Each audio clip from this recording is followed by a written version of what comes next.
ဒီမနက်စာဘာစားရမလဲစဉ်းစားရမယ်။အိုးသိပြီဒီမနက်စာငါဘဲသားချက်စားရမယ်။ဘဲသားလင်းချက်ဖို့ဘဲကိုဖမ်းမိပြီ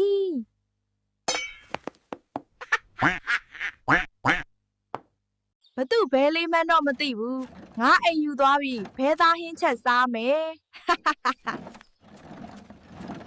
ဘဲလေးရေဓားသွေးပြီးရင်ဘဲဟင်းလက်စားတော့မယ်ကဲဘဲသားနှင်းကတော့အသင့်ဖြစ်ပါပြီကမယောက်ျားကိုလာစားဖို့ခေါ်ရအောင်မယ်ဟယ်လိုအချစ်ရေဘဲသားဟင်းကစားဖို့အသင့်ဖြစ်နေပြီအိမ်ကိုအခုပဲပြန်လာခဲ့နော်ကောင်းပါပြီဇနီးအခုချက်ချင်းအိမ်ပြန်လာခဲ့မယ်နော်ကိုမင်းကိုအရန်ချစ်တယ်ဇနီးအရန်စာကောင်းတယ် မယားကြီးမင်းချက်ထားတဲ့ဘဲသားစင်းကအလွန်ကောင်းတယ် ယောက်ျားရေအိမ်ကရေအိုးတွေထဲမှာရေမရှိတော့ဘူးကျေးဇူးပြုပြီးရေဖြည့်ပေးပါဦးနော်ကောင်းပါပြီဇနီးငါမိန်းမငါကြိုက်တဲ့ဘဲသားဟင်းချက်ကျွေးထားတာဆိုတော့အိမ်အလုပ်တော့ကူလုပ်ပေးမှာပေါ့ဒီညနေရာသီဥတုကတော်တော်ကောင်းတာပဲရေခက်ရတာမောမှာမဟုတ်ဘူးထင်တယ်ရေတွေကကြည်လင်အေးမြလိုက်တာဒီရေရင်းရေနဲ့စိန်ရရင်တော့နောက်ဆုံးရေအိုးတွေပြည့်သွားပြီဆိုတော့ငါအလုပ်ပြီးပြီ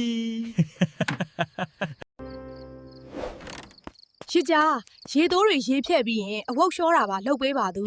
ငါအရန်အလုပ်များနေလို့ခင်ဗျားလှုပ်ချင်တာကိုသွားလှုပ်ပါပြီးရင်ကျွန်တော်အဝုတ်ထဲလျှော်လိုက်ပါမယ်ကျေးဇူးတင်ပါမယ်မောင်လေး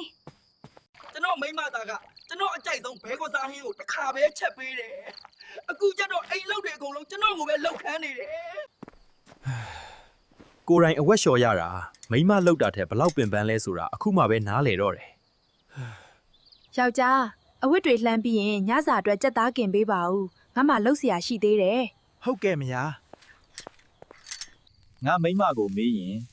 သူအမြဲအလုပ်ရှုပ်နေတယ်လို့ပြောတယ်တနေ့ကုန်အလုပ်လုပ်ရတာမနာရသေးဘူး